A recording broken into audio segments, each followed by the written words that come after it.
सावधान, प्रारंभ करते हैं।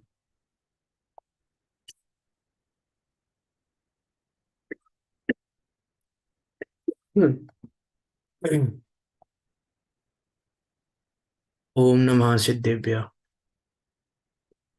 नमो अरिहन्ताणं, नमो सिद्धाणं, नमो आयर्याणं, नमो वज्रायाणं, नमो लोहे सब्साहुणम्।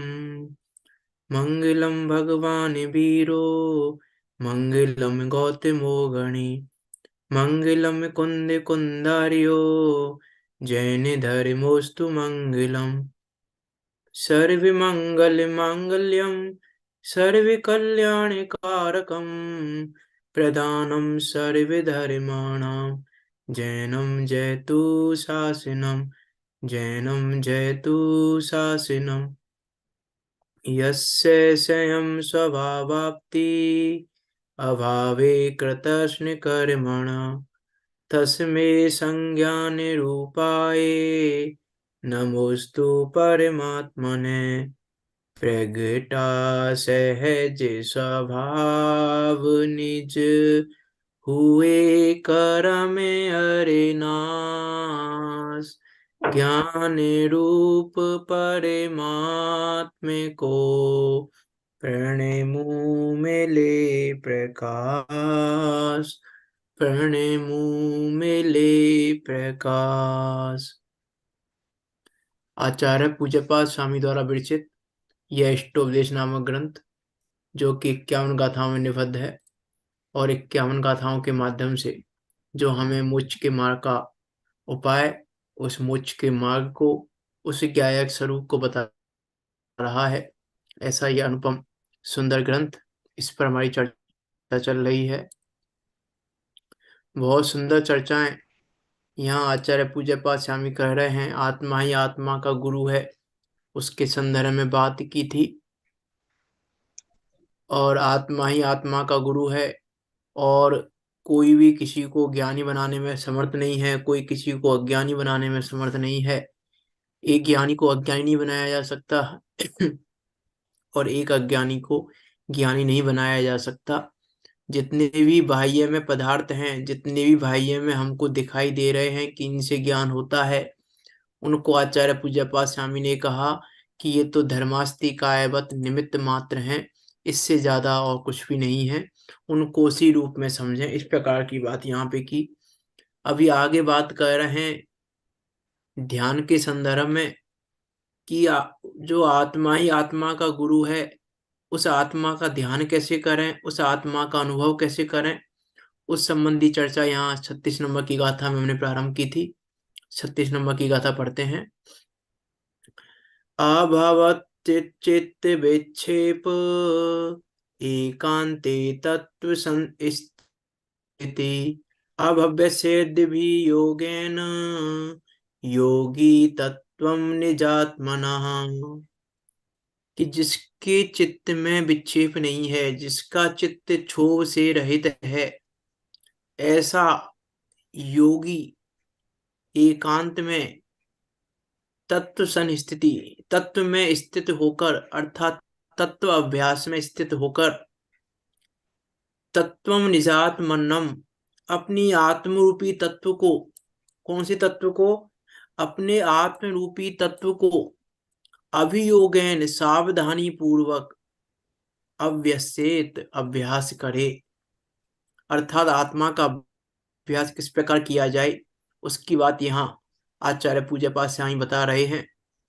कि पहली कंडीशन है कि उसके चित्त में क्षोभ नहीं होना चाहिए, क्योंकि यदि चित्त अशांत होगा तो आत्मा का अनुभव, आत्मा का अभ्यास, यहाँ तो अभ्यास की बात है, अपने आत्म तत्व का अभ्यास अर्थात तत्व अभ्यास, कि तत्व अभ्यास करने के लिए चित्त शांत होना चाहिए। यदि चित्त में अशांति है तो यह जीव तत्व का अभ्यास नहीं कर सकता। तत्व का अभ्यास करने के लिए चित्त में शांति चाहिए, और दूसरा क्या कहा, सावधानी पूर्वक, आलस्य निद्रा आदि को त्याग कर। और देखो, चित्त में शांति तो होनी ही चाहिए। चित्त शांत है, मेरा चित्त बिल्कुल शांत है, तो तब तो अभ्यास हो रहा है कि नहीं हो रहा है? मेरा चित्त बिल्कुल शांत है। कि चित्त शांत होना चाहिए, उसके बाद दूसरी कंडीशन क्या है? तत्व में भले प्रकार स्थित होना चाहिए। अर्थात चित्त शांत है, उसके बाद चिंतन कुछ और चल रहा है। मेरा चित्त शांत है, लेकिन कुछ और चिंतन चल रहा है तो भी नहीं। कि शांत चित्त में भी वह जीव तत्व में स्थित होना चाहिए, अर्थात अपने आत्म स्वरूप में स्थित होना चाहिए, अर्थात चिंतन भी आत्मा का होना चाहिए। और सावधानी पूर्वक। तीन चीजें हैं यहाँ पर, तीन चीजें कह रहे हैं आचार्य पूज्यपाद स्वामी। चित्त में क्षोभ ना हो, तत्व में स्थित हो, और सावधानी पूर्वक एकांत स्थान में। एकांत स्थान तो इसलिए कहा कि यदि स्थान एकांत नहीं होगा तो चित्त पूरी तरीके से शांत नहीं रह पाएगा। इसीलिए यहाँ एकांत शब्द का प्रयोग किया है। एकांत स्थान में निजात मनहा तत्वम अभ्यस्तेत, अपने आत्म तत्व का अभ्यास करना। कौन करना? अपने आत्म तत्व का अभ्यास कौन करना? किसके लिए कह रहे हैं? किसके लिए कह रहे हैं यहाँ पर? योगी को। कौन है योगी? कौन है योगी? किसके लिए कह रहे हैं यहाँ पे आचार्य पूजा पाठ स्वामी? योगी शब्द का प्रयोग किया है ना। तो योगी, ये जो जो मुनिराज हैं उनके लिए। जिनके चित्त में अशांति नहीं है, प्रमाद नहीं है, आलस्य नहीं है, देखो, वही योगी का तत्व। अर्थ यहाँ मुनिराज तो नहीं ले सकते हम। क्यों नहीं ले सकते? क्योंकि यदि हम 36 नंबर की गाथा हमारी चल रही है, और पिछली 35 गाथाओं को यदि हम देखें, तो ये उपदेश आचार्य पूज्यपाद स्वामी मुनिराजों को तो नहीं दे रहे हैं, श्रावकों को उपदेश दे रहे हैं। 35 गाथाओं से हम ये अनुमान तो लगा ही सकते हैं, जिस प्रकार की बातें उन्होंने ऊपर की हैं 35 गाथाओं में। योगी वो शब्द उपदेश लिया ना, मुनिराजों के योगी लिए तो। तो नहीं है, मुख्य रूप से तो यहाँ उपदेश श्रावकों के लिए है। लेकिन यहाँ योगी, योगी का अर्थ है जिसका मन भी अशांत नहीं है, वचन भी अशांत नहीं है। काय मन वचन काय रूपी जो योग हैं उसके, वो योग उसके शांति पूर्वक है, उनके क्षोभ नहीं है। या हम ये भी कह सकते हैं विरूपता नहीं है मन वचन काय की। मन वचन काय की विरूपता होगी तो भी उसका चित्त शांत नहीं होगा। उसके चित्त की शांति के लिए मन वचन काय भी ऐसा चाहिए, मन में भी वही है, वचन में भी वही है, काय में भी वही है, तो वो चिंतन कर पाएगा, ध्यान कर पाएगा। तो यहाँ योग, यहाँ श्रावकों के लिए संबोधन है पूरा की पूरा। तो यहाँ योगी का अर्थ भी श्रावकों के लिए ही लगाना। योगी का अर्थ आता है मुनिराजों के लिए, लेकिन यहाँ मुख्य रूप से उपदेश हमारे लिए है, श्रावकों के लिए है। आत्म तत्व के अभ्यास करने का उपदेश मुनिराजों को क्यों देंगे? आत्म तत्व का अभ्यास तो श्रावकों के लिए देंगे उपदेश। यहाँ कह रहे हैं एकांत स्थान में अपने आत्म तत्व का अभ्यास करना। तो आत्म तत्व का अभ्यास करना कौन? योगी। योगी अर्थात चतुर्थ गुण स्थानवर्ती श्रावक के लिए भी हो सकता है, पंचम गुण स्थानवर्ती श्रावक के लिए भी हो सकता है, पंचम गुण स्थानवर्ती के लिए भी कह सकते हैं हम। तो यहाँ कह रहे हैं अभ्यास करना। किसका अभ्यास करना? कि आत्म तत्व का अभ्यास करना। किस रूप में करना? कि शांत पूर्वक। कि ऐसा नहीं हो, कर तो कुछ रहे हो, मन में कुछ और चल रहा है। कि हम माला लेकर बैठ गए, हम मंदिर में माला लेकर बैठ गए और माला फिराते जा रहे हैं और बिल्कुल शांत बैठे हैं, तो ध्यान हो रहा है कि नहीं हो रहा है? कि जरूरी नहीं, हो भी सकता है और नहीं भी, दोनों ही बातें हैं वहां पर, ऐसा नहीं कह सकते कि नहीं। अब वो तो उस समय की उसकी योग्यता है, हम ये नहीं कह सकते कि नहीं, डायरेक्ट तो मना नहीं कर सकते हम। लेकिन हाँ, ज्यादातर तो ध्यान सकता है और नहीं वो। भी हो सकता है। पता चला मारा फिराते जा रहे हैं और इधर उधर ध्यान है, कुछ ना कुछ देखते जा रहे हैं, कौन क्या कर रहा है, कौन क्या नहीं कर रहा है, किसी से कुछ बोल भी लिया, कुछ भी कर लिया, और माला फिरती जा रही है। तो फिर वो माला फिरना फिरना नहीं है, फिर उसको हम ध्यान नहीं कहेंगे, उसको हम अभ्यास नहीं कहेंगे कि तुम ध्यान करने बैठे हो। माला क्यों की जाती है? ध्यान करने के लिए की जाती है, लेकिन आप माला करके ध्यान नहीं कर रहे हो। क्यों? आप माला कर रहे हो लेकिन आपका ध्यान कहीं और है, आपका उपयोग कहीं और है। इसका अर्थ है कि आपका चित्त शांत नहीं है, आपके चित्त में क्षोभ है, आपका चित्त क्षोभ से रहित नहीं है, इसीलिए इसको हम ध्यान नहीं कहेंगे। और देखो, ऐसा नहीं जैन दर्शन ही हो ऐसा, हिंदू दर्शन भी कहता है ये बात कि इस प्रकार का ध्यान ध्यान नहीं हो सकता। कबीरदास जी का दोहा है एक, कबीरदास जी का ये दोहा है कि उन्होंने माला के ऊपर ही वो बोला है माला कबीरदास जी। फेर जगुआ गया न मन का फेर। हाँ माला फेर जगमुआ गया न मन का फेर। हाँ, करके वो लाइन भी है, एक और है उसमें, माला तो कर में फेरे, जीव फिरे मुख माई, मनवा फिरे बाजार में, यह तो सुमिरन नाम। कि माला तो कर में फिरे, कर में तो हाथ में माला फिराता जा रहा है, माला तो कर में फिरे, जीव फिरे मुख माही, और मनवा फिरे बाजार में, यह तो सुमिरन नाई।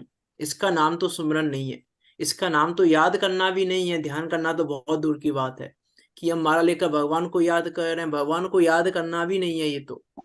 इसलिए वहां लिखा माला तो कर में फिरे, जीव फिरे मुख माय, मनवा फिरे बाजार में, यह तो सुमिरन नाय। तो किसका नाम है सुमिरन? क्या क्या करने पे सुमिरन होगा फिर? कि चित्त की शांति पहली कंडीशन है, चित्त की शांति नहीं होगी तो फिर कुछ नहीं होगा। उनका ये दोहा है कबीरदास जी का, माला चेतन सो कहे, काहे फिरावे मोय। क्या कह रही है माला चेतन से?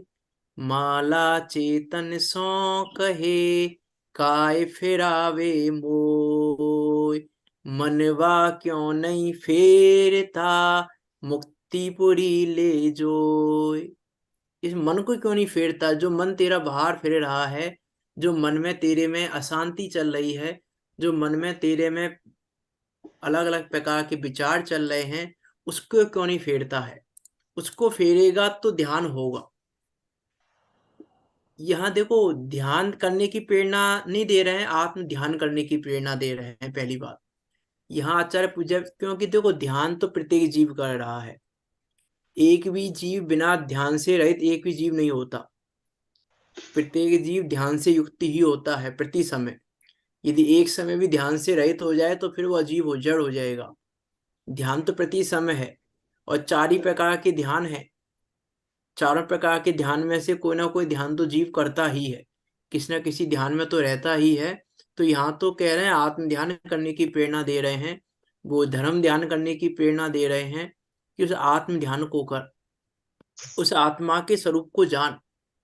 और आत्मा के स्वरूप को जानने के लिए चित्त की शांति चाहिए। यदि शांत चित्त नहीं होगा तो फिर कार्य नहीं होगा। कोई लाइन आती है सांत्वना अष्टक में, शांत चित्त हो निर्विकल्प हो, आत्मन निज में तृप्त रहो, व्यग्र न हो, क्षुब्ध न हो, चिदानंद रस सहज पियो। पहली कंडीशन क्या है? शांत चित्त हो। तृप्त रहने की बात बाद में की है, पहली कंडीशन क्या लगाई? शांत चित्त हो, निर्विकल्प हो, आत्मन निज में तृप्त रहो, व्यग्र ना हो, क्षुब्ध ना हो। वो सब शांत चित्त के लिए। व्यग्र नहीं हो, क्षुब्ध नहीं हो, क्षुब्ध होगे तो शांत चित्त नहीं रहेगा, व्यग्र रहोगे तो चित्त शांत नहीं रहेगा। यदि विकल्प घूमते रहेंगे तो फिर चित्त शांत नहीं रहेगा। फिर लास्ट में कहा चिदानंद रस सहज पियो।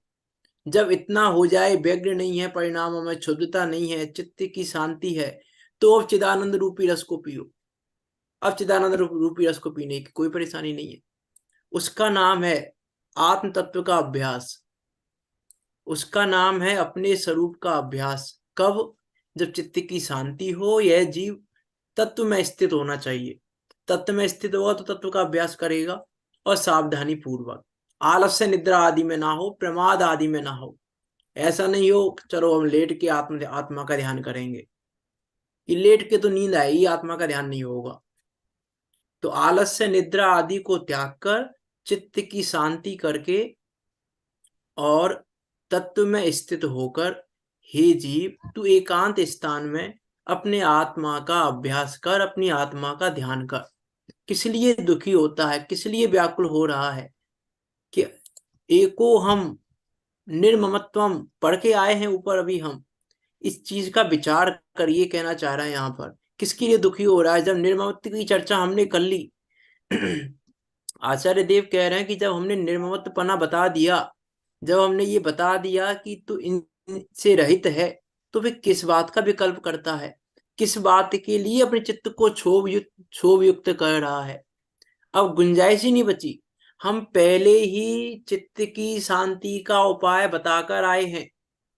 आचार्य पूज्यपाद स्वामी ऊपर चित्त की शांति का उपाय बताकर आ चुके हैं। उसके बाद यहाँ पर बात कर रहे हैं कि हाँ अब देखो, अब यहाँ बता रहे हैं कि देखो शांत चित्त होगा तो तुम अपनी आत्मा का ध्यान कर पाओगे, अपनी आत्मा का अभ्यास कर पाओगे। तो शांत चित्त कैसे करें? कि एको हम खलु शुद्धो, इसका विचार करो, अपने निर्ममत्व पने का विचार करो। जो ऊपर चर्चा करके आए हैं जिन लक्षणों की, उन लक्षणों का विचार करो। मैं कौन हूं, आया कहां से, और मेरा रूप क्या, संबंध दुख में कौन है, स्वीकृत करूं परिहार क्या, किसको स्वीकार करूं, किसका परिहार करूं। इन बातों का विचार करेंगे तो चित्त में क्षोभ नहीं होगा।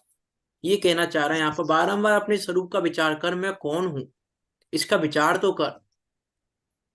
मैं ज्ञानानंद स्वभावी हूं, उसका विचार तो कर। कह तो रहे हैं ज्ञानानंद स्वभावी हो, दुखी हो रहे हो। इसका अर्थ है कि तुमने अपने आनंद स्वभाव को नहीं जाना। ज्ञानाभ्यास करो मन माही, अपने मन में, कौन से मन में? क्षोभ रहित मन में। ज्ञानाभ्यास करो मन माही, दुर्विकल्प दुख रूप तजो। इनको दुख रूप जानकर तजो। जब इनको दुख रूप जानोगे तो ये उत्पन्न नहीं होंगे, और ये उत्पन्न नहीं होंगे तो चित्त शांत हो जाएगा। तो क्या करना? कि ये दुख रूप है, इनको दुख रूप जानो। जो दुख रूप है उसको दुख रूप जानोगे तो फिर वो दूर हो जाएगा। तो फिर विकल्प नहीं आएगा करने का, नहीं तो विकल्प आएगा। ये यहाँ कहना चाह रहे हैं। देखो क्या कह रहे हैं यहाँ पे। अनुवाद तो पढ़ लिया था हमने, एक और पढ़ लेते हैं। जिसके चित्त, नहीं पढ़ा नहीं था अनुवाद हमने, इसका ये भी पढ़ लेते हैं पदानुवाद। क्षोभ रहित एकांत में तत्व ज्ञान चित धाय, सावधान हो संयमी निज स्वरूप को भाय। कि जिसके चित्त में क्षोभ नहीं है, अर्थात जिसके चित्त में राग द्वेष आदि विकारी परिणति रूप क्षोभ विक्षेप नहीं है, तथा जो तत्व में आत्मा में भले प्रकार स्थित है, ऐसे योगी को सावधानी पूर्वक, अर्थात आलस निद्रा आदि के परित्याग पूर्वक एकांत स्थान में अपने आत्म तत्व का अभ्यास करना चाहिए। अभ्यास करना अर्थात भाना। वह किसको? योगी को, संयमी को। क्या अभ्यास करना? आत्म संबंधी तत्व का, जीव अजीव तत्व का, आश्रय बंध का, संबंध निद्रा का, मोक्ष का, इनका अभ्यास करना। आत्म संबंधी है, कौन मेरे लिए दुखदाई है, स्वीकृत करूं परिहार क्या। संबंध दुख में कौन है, स्वीकृत करूं परिहार क्या। तो विचार तो करें कि कौन सा, क्या क्या दुख में है। आश्रव बंध दुखदाई है तो उनका हमें परिहार करना है। संबंध निद्रा एक देश रूप से हमको स्वीकृत करना है, स्वीकार करना है। स्वीकृत करूं परिहार क्या, उसके बिना कैसे करेंगे? आत्म संबंधी तत्व का विचार किए बिना, आश्रय बंध का विचार किए बिना। आश्रव दुख कार घनेरे, बुद्धिवंत तिन्ह निर्वेरे। दुख रूप जानकर, जब दुख रूप जानते हैं तो उनका निवारा हो जाता है। उनका निवारण हो जाता है।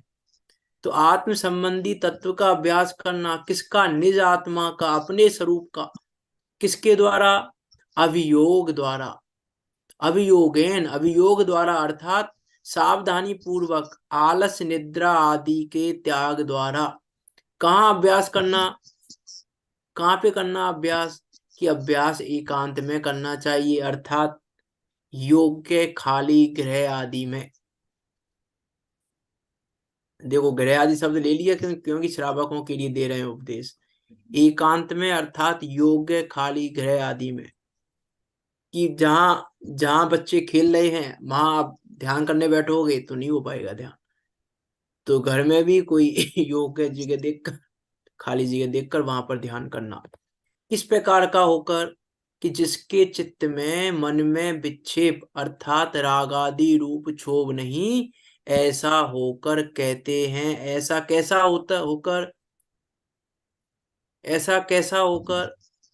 कि तत्व में अच्छी तरह स्थित होकर। तत्व में अच्छी तरह स्थित होकर मतलब तत्व अर्थात हे उपादेय तत्वों में गुरु के उपदेश से जिसकी बुद्धि निश्चल हो गई है, वैसा होकर। तत्व में स्थित होकर अर्थात हे उपादेय का मुझे पता चल गया। हे उपादेय तत्व कौन है, कौन हे हैं, कौन उपादेय हैं, इसका मुझे पता चल गया। तो हे उपादेय तत्वों में गुरु के उपदेश से जिसकी बुद्धि निश्चल हो गई है, वैसा होकर, अथवा परमार्थ रूप से साध्य वस्तु में सम्यक प्रकार से स्थित अर्थात जैसे कहे गए हैं वैसे कायोत्सर्ग आदि द्वारा व्यवस्थित होकर आत्मा का अभ्यास करना। कायोत्सर्ग आदि पूर्वक अर्थात सावधानी पूर्वक। कायोत्सर्ग आदि द्वारा, क्योंकि कायोत्सर्ग शब्द इसलिए प्रयोग किया है कि सावधानी पूर्वक करना। ऐसा नहीं कि कैसे भी किसी मुद्रा में बैठ के आप करने लग गए, फिर वो मुद्रा तो आलस दिलाएगी, निद्रा दिलाएगी, फिर वो अभियोग द्वारा नहीं होगा। इसीलिए यहाँ देखो कितनी बातें की हैं। किसको भाना है? योगी को। क्या भाना है? अभ्यास करना है। किसका? आत्म तत्व का अभ्यास करना है। किसके द्वारा करना है? किसके द्वारा करना है अभ्यास? किसके द्वारा करना है?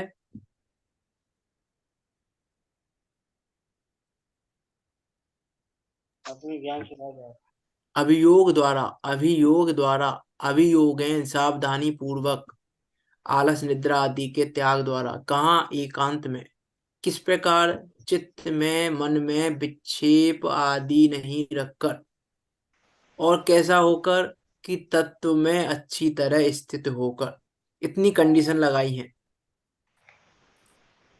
अर्थात हे उपाधि तत्वों में गुरु के उपदेश से इसकी बुद्धि निश्चल हो गई है, वैसा होकर, अथवा परमार्थ रूप से साध्य वस्तु में सम्यक प्रकार से स्थित अर्थात जैसे कहे गए हैं वैसे कायोत्सर्ग आदि द्वारा व्यवस्थित होकर। देखो भावार्थ में क्या कह रहे हैं। जहां तक चित्त राग द्वेष आदि विकल्पों में विक्षिप्त रहता है, आकुलित रहता है, वहां तक आत्म स्वरूप का ध्यान नहीं हो सकता। जब चित्त राग द्वेष आदि विकल्पों से विक्षिप्त है, पागल है। विचित्र का अर्थ क्या होता है? पागल जैसा। राग द्वेष आदि विकल्पों में लगा हुआ है, फंसा हुआ है, कभी ये कर रहा है, कभी ये कर रहा है, कभी कुछ कभी कुछ, आकुलित हो रहा है, वहां तक आत्म स्वरूप का ध्यान नहीं हो सकता। समाधि तंत्र आचार्य पूज्यपाद स्वामी का ही है। श्लोक 35 में कहा है कि जिसका मन रूपी जल, यत मनो जलम लिखा हुआ है ना, जिसका मन रूपी जल राग द्वेषादि कल्लोरे करलम, राग द्वेषादि तरंगों से चंचल विक्षिप्त नहीं नहीं होता, वही पुरुष आत्मा के यथार्थ स्वरूप का अनुभव करता है। राग द्वेष आदि कल्लोलों से आकुलिक चित्त वाला पुरुष आत्म तत्व का अनुभव नहीं कर सकता। इसीलिए योगी को प्रथम गुरु के उपदेश से हे उपादेय तत्वों में बुद्धि निश्चल करके, पहली कंडीशन क्या कह रहे हैं? प्रथम क्या करना? गुरु के उपदेश से हे उपादेय तत्वों में बुद्धि निश्चल करके, कि पहले तो हे उपादेय तत्वों की पहचान करना। अब हे उपादेय की पहचान नहीं है, क्या हे है क्या उपादेय है, किस चीज को किस प्रकार से ग्रहण करना, किस चीज को किस प्रकार से ही करना। किसी को हे जाना तो हे ही जान लिया, किसी को उपादेय जाना तो उपादेय ही जान लिया, लेकिन ये किस प्रकार हे है, ये किस प्रकार उपादेय है, ये कहाँ तक हे है, ये कहाँ तक उपादेय है, इन बातों की खबर ही नहीं है। तो यहाँ कह रहे हैं हे उपादेय तत्वों में बुद्धि निश्चर करके अपने चित्त को मोह क्षोभ रहित करना चाहिए। फिर कायो स्कर्द आदि द्वारा व्यवस्थित होकर एकांत में, शून्य ग्रह में अथवा पर्वत की गुफा में आलस तथा निद्रा आदि का त्याग करके अपनी आत्मा के यथार्थ स्वरूप का अभ्यास करना चाहिए। अरे आचार्य देव ने इस श्लोक में आत्म स्वरूप के अभ्यास के लिए निम्न 3 मुख्य उपाय सूचित किए हैं। 3 बातें कही हैं ऊपर के में, कि पहला तो क्या, गुरु के उपदेश द्वारा हे उपादेय तत्वों में अर्थात स्व पर के भेद विज्ञान में बुद्धि को स्थिर करना। पहले बुद्धि को स्थिर करना स्व पर के भेद विज्ञान में, हे उपादेय तत्वों में। हे उपादेय तत्व अर्थात भेद विज्ञान, हे उपादेय तत्वों का विचार करना अर्थात भेद विज्ञान करना। मेरे लिए क्या हितकारी है, क्या हितकारी है, मेरे लिए स्व हितकारी है, पर अहितकारी है। तो पर को पर जानकर छोड़ना, स्व को स्व जानकर ग्रहण करना। तो हे उपादेय तत्वों को जानना अर्थात स्व पर का भेद विज्ञान में बुद्धि को स्थिर करना। फिर चित्त को मोह क्षोभ रहित करना अर्थात राग द्वेष आदि विकल्पों से विक्षिप्त नहीं करना। और तीसरा, प्रमाद का त्याग करके एकांत में आत्म स्वरूप के अनुभव का अभ्यास करना। 3 कंडीशन क्या क्या है, कोई बताएंगे आप में से? क्या है 3? पहले तो हे उपाधि से अपनी बुद्धि को स्थिर करें, हम्म ठीक है ना। और चित्त को हम्म मोह राग से दूर करें, हम्म और प्रमाद से रहित हो, हाँ, प्रमाद आलस्य हो। बिल्कुल सही है। पहले तो तत्व में स्थित हो जाना, सिंपल शब्दों में यदि कहें तो तत्व में स्थित होना, चित्त को क्षोभ रहित करना और प्रमाद का त्याग करना। शॉर्ट में भी याद रखें तो तत्व में स्थित होना, पर भले प्रकार स्थित होकर, भले प्रकार का अर्थ है स्व पर के भेद विज्ञान में लगना। हे उपाय तत्वों का निर्णय करना, भले प्रकार शब्द का प्रयोग किया है ऊपर अन्वय अर्थ में, भले प्रकार से स्थित होना।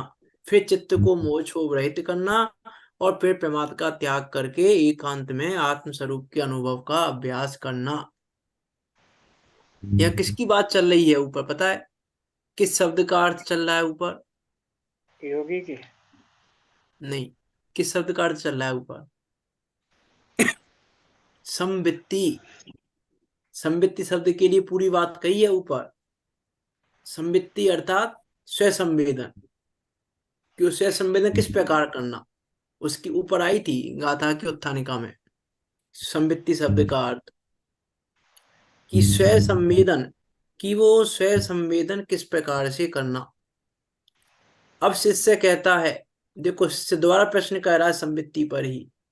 संवित्ति अर्थात अभ्यास किस तरह अनुवर्ताय किया जाए, यह अर्थ भाव संयमित नहीं कराता अर्थात इतने में पूरा नहीं होता। या आपने संवित्ति अर्थ का जो, संवित्ति शब्द का जो अर्थ किया है इस गाथा में, इतने मात्र से संवित्ति का अर्थ पूरा नहीं होता, हमें कुछ और बताओ। शिष्य क्या कह रहा है कि आपने ये तो बता दिया कि आत्मा का अभ्यास, आत्मा के अनुभव का अभ्यास ऐसे ऐसे करना, हे उपाय तत्वों में स्वपर की विज्ञान में स्थित होना, मोह क्षोभ रहित होना, प्रमाद रहित होना, बात तो ठीक है, लेकिन संविति का अर्थ अभी पूरा हमारे ख्याल में नहीं आया है, इसमें पूरा भाव नहीं आया है अभी, कुछ और भी कहो साथ में। ये यहाँ शिष्य कह रहा है कि अब शिष्य कहता है संवित्ति अर्थात अभ्यास किस तरह अनुवर्ता है, किस तरह किया जाए। ये तो आपने कह दिया ऐसे ऐसा करके अभ्यास करना, लेकिन अभ्यास किया कैसे जाए? हमारी तो विषयों में रुचि है, हमारे तो अभी खाने में, सोने में, पीने में रुचि है, हम अभ्यास करें कैसे? प्रश्न क्या है? प्रश्न ऐसा है कि भाई संवित्ति अभ्यास हमें समझ में नहीं आया अभी। आपने ये बात कही, वो बात ठीक है, लेकिन हमें तो अभी विषयों की रुचि है, हमें तो अभी पांच इंद्रियों के विषय अच्छे लग रहे हैं, हमको तो ये रुच रहे हैं अभी, तो हम किस प्रकार से करें? ये तो आपने कह दिया यहाँ पे, लेकिन किस प्रकार से करें उसका अभ्यास, इतने में ये पूरा नहीं होता है।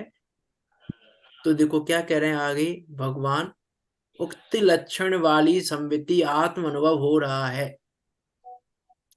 वह जो संवित्ति है, जो स्व संवेदन है, वो स्व संवेदन हो रहा है, वह योगी को किस उपाय से ज्ञात हो सकता है? स्व संवेदन हो रहा है, आत्मा का अनुभव हो रहा है, वह योगी को किस उपाय से ज्ञात हो सकता है? और प्रतिक्षण उसका प्रकर्ष भर रहा है, वह भी किस प्रकार जाना जा सकता है? दो प्रश्न कर दिए यहाँ पर। पहला प्रश्न क्या है? उक्त लक्षण वाली संवित्ति आत्म अनुभव हो रहा है, योगी कैसे जाने? और उसका वो प्रतिक्षण, उसका प्रकर्ष भर रहा है, उसका वो अनुभव प्रतिक्षण भर रहा है, यह भी किस प्रकार जाना जा सकता है? तो यहाँ आचार्य कहते हैं कि हे धीमान, हे बुद्धिमान, सुन, मैं उसके चिन्ह का वर्णन करता हूं। आत्म अनुभव हो रहा है, इसका चिन्ह क्या है? किस चिन्ह के द्वारा पहचाने हैं हम? ये कह रहे हैं यहाँ योगी कैसे पहचाने कि मुझे आत्मा का अनुभव हो रहा है? तो उसके चिन्ह का वर्णन कर रहे हैं यहाँ पर 37 नंबर की गाथा में। देखो गाथा पढ़ते हैं। यथा यथा समायाति संवित्तो तत्त्वम् उत्तमम्, तथा तथा न रोचन्ते विषया सुलभा अपि। यथा यथा 38 नंबर की गाथा और पढ़ लेते हैं, दोनों साथ में लेके चलेंगे हम। दोनों गाथाएं लगभग थोड़ा सा अंतर है दोनों गाथाओं में। यथा यथा न रोचन्ते विषया सुलभा अपि, तथा तथा समायाति संवित्तो तत्व उत्तमम्। दोनों गाथाओं का अंतर ख्याल में आया आपके? दो गाथाएं पढ़ी अभी हमने, 37 और 38। दोनों गाथाओं के शब्द एजिटिज हैं। बस 37 नंबर की गाथा की जो पहली लाइन है वो 38 नंबर की गाथा की दूसरी लाइन है, और 37 नंबर की गाथा की दूसरी लाइन वो 38 नंबर की गाथा की पहली लाइन है। दोनों, और कोई एक भी शब्द इधर से उधर नहीं है दोनों गाथाओं का। अंतर भी बहुत ज्यादा इधर से उधर नहीं है, लेकिन अंतर फिर भी है। हम बात करेंगे, देखो क्या कहना चाह रहा है यहाँ पे, यथा यथा समायाति संवित्तो तत्व उत्तमम। उत्तम तत्व में यथा यथा जैसे जैसे समायाति आता है, संवित्तो अनुभव में, जैसे जैसे अनुभव में आता है क्या? तत्वम उत्तमम, उत्तम तत्व, तथा तथा वैसे वैसे, ना रोचनते रुचिकर नहीं लगते, विषया सुलभा अपि सुलभता से प्राप्त होने वाले विषय भी। और 38 नंबर की गाथा में क्या कह रहे हैं? जैसे जैसे सुलभता से प्राप्त होने वाले विषय विषय भी नहीं रुचते, वैसे वैसे इस जीव के उत्तम तत्व अनुभव में आता है। ये दो गाथा में अंतर तो कुछ आया कुछ ख्याल में? अंतर क्या है? उसमें एक क्या में तो से आत्म लिया? तत्व के अनुभव पे जोर दे के बात की है, और एक में विषयों की रुचि पर जोर दे के बात की है, एक गाथा में। यहाँ तो क्या कहा, जैसे जैसे ऐसा होता है वैसे वैसे ऐसा होता है। तो जैसे जैसे यह जीव उत्तम तत्व का अनुभव करता है वैसे वैसे विषय रुचते नहीं है इसको। और वहां क्या कह रहे हैं, जैसे जैसे इसको विषयों की रुचि कम होती है वैसे वैसे इसकी आत्मा का अनुभव बढ़ता है। ओवरऑल बात क्या है, ओवरऑल बात तो ये है कि आत्मा का अनुभव जिसको होता है उसको विषयों की रुचि छूट जाती है, उसको विषयों की रुचि नहीं रहती। क्यों नहीं रहती विषयों की रुचि? हमने तो देखा है विषयों में सम्यक दृष्टि जी विषय विषय सेवन नहीं करता, सम्यक दृष्टि जी विषय सेवन करता है कि नहीं करता है?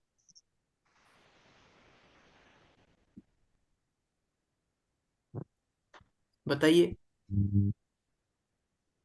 सम्य दृष्टि विष्णु को जानता है, लेकिन सेवन उसमें रस सेवन नहीं करता है उसमें रस नहीं लेता, जानता तो है, रस नहीं लेता। कि सेवन भी करता है, ऐसा नहीं करता है सेवन, ऐसा नहीं कहेंगे हम कि रस नहीं जानता ही लेता, है, मात्र सेवन भी करता है अर्थात लेकिन रस रुचि पूर्वक नहीं करता, उसको उसमें रुचि नहीं होती उस तरफ की। उसमें आसक्ति नहीं रहती। हाँ, आसक्ति का अभाव है ना वहां पे, रुचि का अभाव है। और यहाँ कह रहे हैं रुचि, यहाँ रुचिकर नहीं लगते, यहाँ आसक्ति की बात कर रहे हैं कि विषयों में आसक्ति नहीं होती। जिस जीव को आत्मा का अनुभव होता है उसके विषयों में रुचि नहीं होती उसको। कि ऐसे कैसे रुचि नहीं होती, कि बहुत सारी बातें हैं। जब हम भरत चक्रवर्ती का प्रसंग पढ़ते हैं तो भरत चक्रवर्ती के प्रसंग में जब भरत चक्रवर्ती 6 खंड की दिग्विजय की यात्रा कंप्लीट करके आते हैं और माँ से मिलने जाते हैं तो उसकी माँ कहती है मेरा कितना भाग्यशाली बेटा है, 6 खंड दिग्विजय की यात्रा चक्रवर्ती पद प्राप्त करके आया है। तो भाग्य नहीं है ये, भाग्यशाली नहीं है भरत, भाग्यशाली है कि नहीं? आप और हम हों और माँ हमसे ऐसा कहे तो हमारा जवाब क्या होगा? भरत चक्रवर्ती का जवाब तो मैं बताऊंगा अभी, हमारा जवाब क्या होगा? हम मान लो चक्रवर्ती की जगह पे हैं और तो चक्रवर्ती तो बड़ी चीज हो गई, हम तो कोई थोड़ी सी ही कोई ऊंचा पद प्राप्त करके आए हैं और माँ हमसे कह रही है कितना भाग्यशाली है मेरा बेटा, तो हमारा क्या जवाब होगा?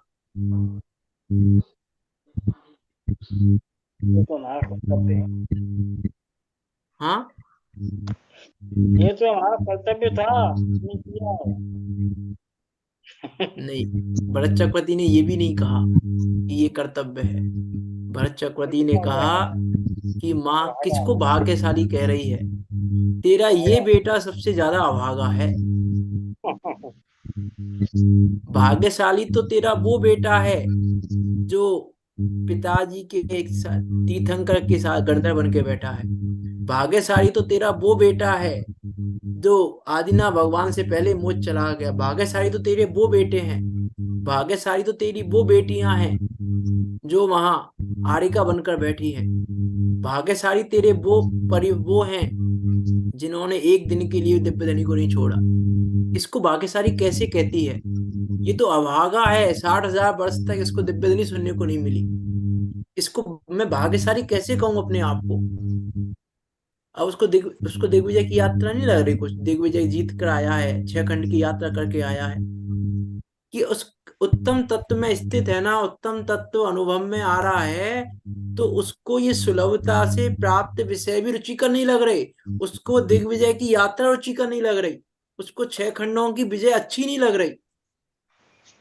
यदि उसको अच्छी लग रही होती तो वो उसके ये शब्द नहीं होते भरत चक्रवर्ती के। वो आता है भजन उसमें, भाग्यवान कहे सारी जुन दुनिया, कैसे वो लाइन है ना उसमें, भरत जी घर में ही बैरागी, कि पूरी दुनिया कह रही है भाग्य कितने भाग्यशाली हैं, कितने भाग्यवान हैं, कितने भाग्यवान हैं, लेकिन भरत जी से पूछो कि वो भाग्यवान है कि नहीं। अभागा, अभागा भरत। ये भरत कैसा है? अभागा है। और हमको हमको कोई छोटा सा ही पद मिल जाता, हमको लगता है कि हमारा बहुत बड़ा पुण्य का उदय आया है आज, हमें बहुत बड़ा भाग्य आ गया हमारा। और यहाँ 6 खंड की यात्रा प्राप्त होने पर भी क्या लग रहा है? अभागा। अभागा है हम तो अभागे हैं, हम तो अभागे रह गए। भाग्य भाग्य नहीं लग रहा, क्यों नहीं लग रहा भाग्य से वहां पर? क्योंकि रुचि का नहीं लग रही, वहां रुचि नहीं है। वहां इस बात की भी रुचि नहीं है कि मैं 6 खंडों को जीत कर आया हूँ, इतनी शादियां करके आया हूँ, इतने वैभव को लेकर आया हूँ, इतना ये करके आया हूँ, इतनी मेहनत की है मैंने 60,000 वर्षों तक, ऐसे नहीं घूमा हूं मैं। 60,000 वर्ष की कठिन परिश्रम का फल है 6 खंड की यात्रा। ये 6 खंड की दिग्विजय, 60,000 वर्ष लगे हैं 6 खंड पर दिग्विजय करने में मुझे। मैंने अपने जीवन के 60,000 वर्ष दिए हैं। ये नहीं लग रहा है उसको, उसको लग रहा है मेरे 60,000 वर्ष वेस्ट हो गए। उसको अपने वो 60,000 वर्ष व्यर्थ लग रहे हैं। किसके आगे? उत्तम तत्व के अनुभव के आगे। उसको अपने ये विषय जो सुलभता से प्राप्त हुआ है, जो उसको ये 6 खंड के विषय प्राप्त हुए हैं, ये उसको रुचिकर नहीं लग रहे, रुच नहीं रहे उसको वो। ये प्रमाण है। इससे इससे जाना जा रहा है कि वो जीव आत्म तत्व का अनुभव करता है, आत्म अनुभवी जीव है।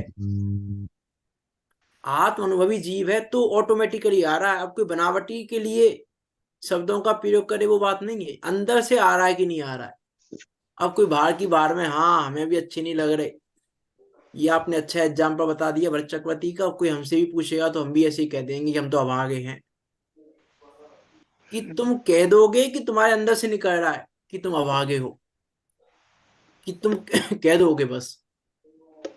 ये यहाँ कहना चाह रहे हैं, यथा यथा समायाति तथा तथा न रोचन्ते। जैसे जैसे अनुभव में आता है वैसे वैसे ये विषय रुचते नहीं है। ये यहाँ आचार्य पूज्य पाद स्वामी कहना चाह रहे हैं। या फिर 38 नंबर की गाथा के आधार से कहें तो जैसे जैसे विषय नहीं रुचते वैसे वैसे आत्मा अनुभव में आता है। ये यहाँ आचार्य पूज्य पाद स्वामी कहना चाह रहे हैं। अभी समय हो गया है वैसे तो, कल इसकी